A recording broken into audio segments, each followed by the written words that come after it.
আমরা যে হোটেলে আছি সেই হোটেলের ইন্টেরিয়ারটা তোমরা দেখো। এখানে একটা রিসেপশান, ছোট্ট একটা সুন্দর রিসেপশান আছে। এখানে যে দাদা থাকে তার ইন্টারভিউ আমি নেবো, পরে এপিসোডে তোমরা তার ইন্টারভিউ পাবে।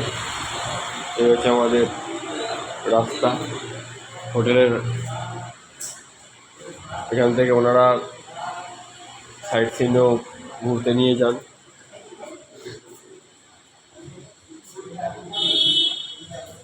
দেখুন খুবই সুন্দর,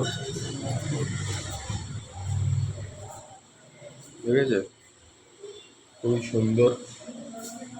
আপনারা যারা মনে করবেন জল নেবেন, জল খাবেন, তারা এখানে জল কিনতেও পারেন, অথবা এখানে অ্যাকোয়াগার্ড আছে, সেখান থেকে আপনারা জল কিন্তু নিতে পারেন।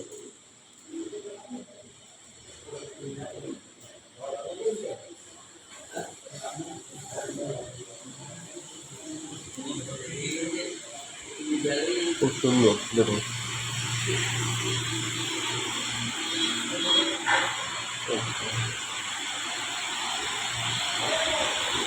হ্যাঁ।